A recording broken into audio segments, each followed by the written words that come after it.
Hello， 大家好，欢迎来到麦式音响的 YouTube Channel。那在很久很久之前呢，我曾经有立下一个豪言壮语，就是说，未来以后呢，希望都是每周2更给大家看我们的影片哦。但是因为我讲完那句话之后，应该过了多久啊？反正就我记得就一直很忙啊，所以虽然嘴巴上讲的是1周要2更，但是实际上后来我记得都只保持了1周1更的一个进度吧。所以呢，最近决定就是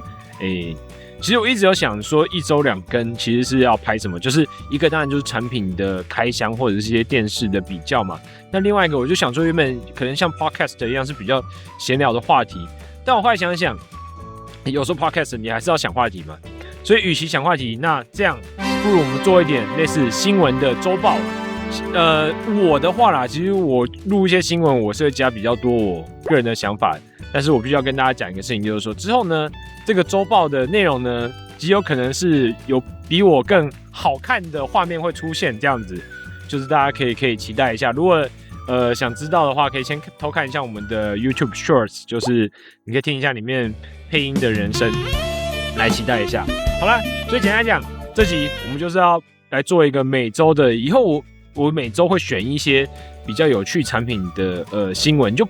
它算是新闻，但是呢，我会挑选一些比较有趣的产品啦，来跟大家做一个分享。好啦，那这次就要来这周的第一个新闻啦。首先就是 BOSS 他们要发表一款全新的 Soundbar， 那时候我是看花开派他们有在讲，那看图看起来跟新闻当中的文字叙述应该是介于这个就是 BOSS 600型小只 Soundbar 的一个后继型的机种。好，那它有什么最特殊的功能？就是它要做出可以让你的这个 BOSS 的耳塞式耳机来当做你的后环绕。简单来讲，就是说新的这个BOSS 的智慧Soundbar，它可以搭配你的耳塞式耳机来形成一个，也许是 5.1.2 吗？还是什么？就是形成一个非常有趣的这个环绕声体验哦。这样就是如果有出的话，我希望我能测试一下，因为以目前为止来讲，真的没有看过有商品是可以跟耳机去做一个 Soundbar 跟耳机去做一个环绕组合，我觉得非常炫。但同时呢，如果你2个人、3个人要怎么去做使用，我也觉得非常好奇哦。好，那接着呢，就是 Sony 他们发布了一款新的这个算是领夹式的麦克风，叫 ECM L1。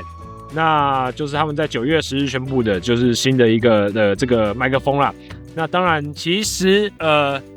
我们频道好像一直都没有开箱麦克风嘛，就大家每次看到，假如说我现在有这个电容式的麦克风，然后我身上领夹麦克风，那当然我觉得大家对于这个收音的器材可能比较没有兴趣，所以我觉得也许之后找一点有趣的主题来跟大家开箱麦克风，可能也顺便讲一下怎么收音会比较好听嘛，或是麦克风之间的差异吧。好，那接下来呢是这个 Epson 呢，它最近发表了这个新的一个雷射投影机，叫 EF21 跟 EF22。那新的投影机呢，它要达到这个1000流明，那解析度是 Full HD 的，尺寸说最大可以到150寸的影像。那 EF22 的话，它拥有内建可旋转调整的底座，提供更弹性的摆放方式。那这2个型号呢，都会有自动对焦、梯形修正、障碍物回避与萤幕调整的功能哦。所以就是我觉得现在超短焦的投影机也是越来越竞争的，因为租屋族越来越多了嘛。好，接下来呢是DTS， 它在这个柏林的 IFA 消费电子展上面，它发表一个名叫 Clear Dialogue 的功能，就是利用 AI 来改善电视对白的清晰度。那他讲说，这个大多数电视的内建的喇叭它都有这个人物讲话跟背景音效不够分离的一个效果不佳的问题啦。那我觉得这个功能其实现在很多厂商慢慢都在做了这样子。那你说追根究底是电视的音效不够好，还是说其实大家就我觉得其实你有时候用 Soundbar， 你也会觉得说人声跟背景不够分离的出来，因为怎么讲？我觉得大家对于人声的清晰度是非常要求的吧，这样。所以就 DTS 也做了这个功能，但是坦白说，我觉得目前 DTS 可能最重要的不是它推出了什么功能，是要想办法让它的市占率在串流平台上或者在也许电影制作上再更进一步吧，这样子。好，那接下来就聊一下就是 Volvo 的 EX90。那这个到底跟车子有什么关系呢？就是 EX90 它的一个车上的音响，就是 Volvo 车上的高阶的音响是跟 B&W 搭配。那他们最新的这个音效模式呢，新增也叫做 Abbey Road Studio。那这个呢，就是如果你有看那个披头士有一张唱片，4个人走在路上，斑马线上，这就是那个 Abbey Road 这个艾比路录音室，他们在这里面制作的这样子。那个录音室呢，就是用了这个传说中的 B&W 当监听喇叭，这样。好了，那接着呢，最后一个呢，就是这个Sony 的2则新闻。一个呢 ，Sony 他们推出了新的这个 InZone 的电竞萤幕，分别有2款，一款呢是这个M10S， 然后一款呢是 M9 二代。好，那 M10S 呢，它是一个 OLED 萤幕，然后它的解析度就是 QHD， 就是2560×1440。那它主打的就是这个480赫兹跟 0.03 的极速反应时间，因为它是 OLED 嘛。那这个M9 二代呢，它就是4K 的一个解析度，但最高到160赫兹。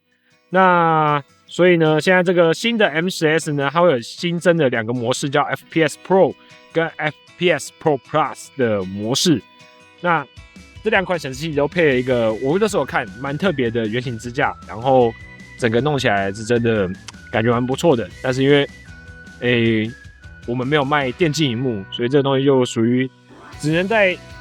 心中羡慕这样。那实际效果怎么样？建议大家去直营店体验一下。好，然后接着就是说 ，Sony 他们推出了新一代这个 Link Buds 的一个耳机哦。其实这个有出一个Link Buds 的蓝牙喇叭，在台湾好像没有进。那就是新款的蓝牙耳机是 Link Buds Fit 跟 Link Buds Open。那这个2个产品其实就是现在的，应该算是现在的 L900。跟现在这个 Sony 耳机 LS900N 的一个延续，就是一个它是甜甜圈耳机嘛，然后另外一个它就是耳塞式耳机嘛，这样。好，所以到时候然后他们现在新的这个降噪的处理器啊，是使用了与自家1000XM5一样的这个 V2 的晶片，